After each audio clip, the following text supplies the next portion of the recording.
Hello বন্ধুগণ, তোমাদের YouTube চ্যানেলে সকলকে স্বাগত। বেশ কয়েকদিন পরে একটু তোমাদের সামনে হাজির হলাম। গতকালকে আমি একটা শর্টস দিয়েছিলাম, জিনিসটা তোমরা দেখেছো, সেটা দেখলাম। একটু বলি, সেটা হচ্ছে যে আজকের ডেটে কিন্তু টেন্টেডরাও পিছিয়ে নেই। তারাও কিন্তু নিজেদের অধিকার ছিনিয়ে নিতে শিখেছে বা সময় এসছে। Hats off. তারা এসএসসি কমিশন এবং রাজ্য সরকারের কাছে 10 কোটি টাকা ক্ষতিপূরণ চেয়েছে। তোমরা ক্যাপশনটা কতটা বুঝতে আমি জানি না, আমি লিখেছিলাম যে টেন্টেডরা রাজ্য সরকার এবং কমিশনের কাছে 10 কোটি টাকা ক্ষতিপূরণ চেয়েছে, এবং এখানে যোগ্যদের একাংশ এটা সমর্থন করেছে যে বাঁচার অধিকার সবার রয়েছে। অ্যাকসেপ্টেড, বেশি কিছু বলছি না।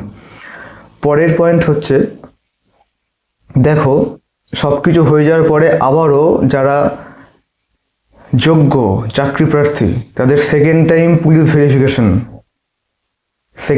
তাদের আবার দুবার করে পুলিশ ভেরিফিকেশন করতে চলেছে। এরা কমিশন এবং সরকার যে পথে হাঁটছে, যেই পথ অবলম্বন করেছে, এখানে 31 আগস্ট না, 31 ডিসেম্বরের মধ্যেও প্রসেস কমপ্লিট হবে না। দায়িত্ব নিয়ে বললাম, এটা মিলিয়ে নিও। এরা ইচ্ছে করে অনেক কিছু ক্লজ, ফ্যাকড়া, ক্লু সব বের করছে, কিছু অ্যাড করছে মস্তিষ্ক প্রসূত সিস্টেমটাকে ডিলে করার জন্য। এতে আর কিছুই হচ্ছে না। এতে যারা 2016 সালের যোগ্য,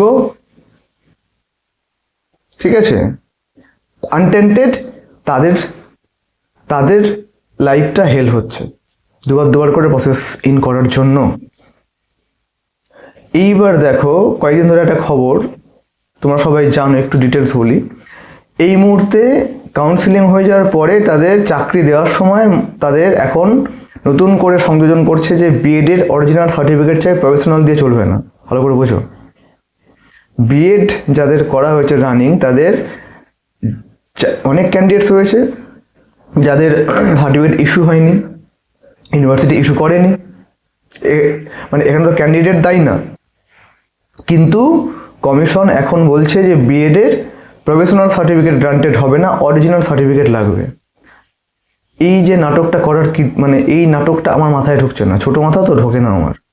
তাহলে যখন ডকুমেন্টস ভেরিফিকেশন হয়েছিল, ভেরিফিকেশনের সময় তখন তেনারা কোথায় ছিলেন? একটা ইন্টারভিউ যখন হয়েছিল তার আগে তো ভেরিফিকেশন হয়েছিল, মানে ডকুমেন্টেশন হয়েছিল। তো ডকুমেন্টেশনের সময়, ভেরিফিকেশনের সময় তেনারা কোথায় ছিলেন? তখন তো ওইগুলি শো করা হয়েছিল, ক্যান্ডিডেটসরা তো ওগুলি শো করেছিলেন যারা যোগ্য টিচার, তাই তো?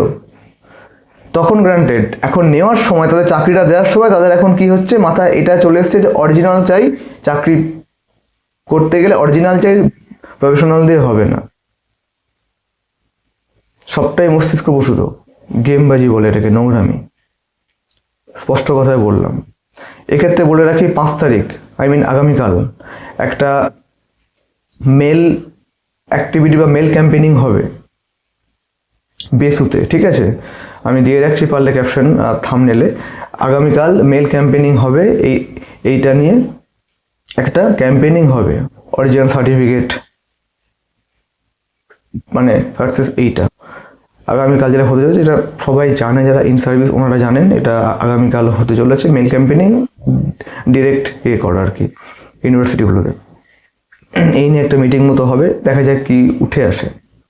তো আমার এখানে একটা কথা বলা, সেটা হচ্ছে যে এদের পুরো জিনিসগুলো, পুরো প্রসেস ইন হয়ে যাওয়ার পরে এদের মাথায় নতুন করে ইস্যুগুলো তৈরি হচ্ছে, মানে ফ্যাকড়া তৈরি করা, এটা করলে এটা হবে, এটা করলে সেই আবার দ্বিতীয়বার পুলিশ ভেরিফিকেশন, মানে কী করে সিস্টেমটাকে ডিলে করা যায়, কী করে জিনিসটাকে আরও লেন্দি করা যায় এবং এই বছরটা ঘুরিয়ে দেওয়া যায়।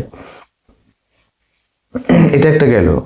এবারে আমি একটা কথা বলে রাখি যে 10 মার্কস, এবং আমি বলেছিলাম আগে, আবারও একটু জাস্ট রিমাইন্ডার, 10 মার্কসের যে হিয়ারিংটা কিন্তু সিনা ম্যাডামের বেঞ্চেই বা এজলাসেই হবে, এটা আমি আগেই বলেছিলাম, আবারও বললাম। আর এসএলএসটি ওরিয়েন্টেড যে কেসগুলো আছে, এগুলো কিন্তু কোর্ট নাম্বার 18 এখানেই থাকবে। আমি শর্টসে দিয়েও দিয়েছিলাম, একটু রিপিট করলাম।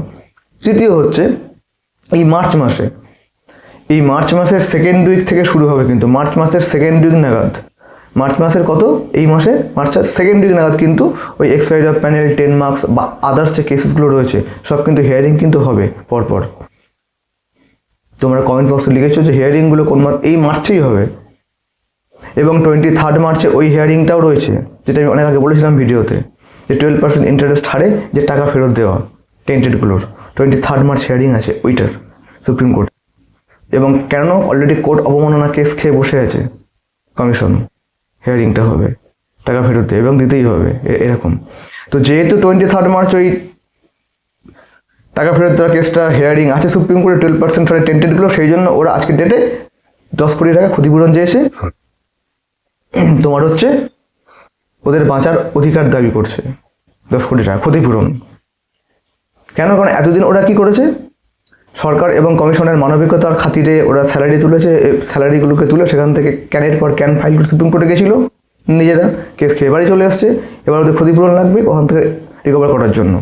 যেহেতু এই কেসটা হিয়ারিংটা 23 মার্চ রয়েছে, 23 আর বাকি যে হিয়ারিংগুলো বললাম 10 মার্কস, এক্সপায়ারি অফ প্যানেল, এই হিয়ারিংগুলো আদার্স যে এসএলএসটি হিয়ারিংগুলো এই মার্চ মাসেই কিন্তু সেকেন্ড উইক নাগাদ থেকে শুরু হবে, max to max second week থেকে শুরু হবে। সেকেন্ড উইক মানে হচ্ছে ওই 10-12 এদিক ওদিক এইগুলো হিয়ারিংগুলো হবে হাইকোর্টে, কোর্ট নাম্বার 18। এই কথাগুলো বলার ছিল। আরেকটা কথা হচ্ছে এটাই যে দেখা যাক নেক্সট একটা ডেট ফিক্সড করে একটা আন্দোলনের দিকে হাঁটা হবে, এটা আমি আপডেট দিয়ে দেবো। আর আমার ডেসক্রিপশন বক্সে আমি আমার Telegram group link, WhatsApp channel link এবং ফেসবুক পেজ লিঙ্ক দিয়ে রাখছি, একটু নিচের দিকে ক্লিক করে অ্যাডেড হয়ে যাও, সাথে থেকো, পাশে থেকো। Thank you.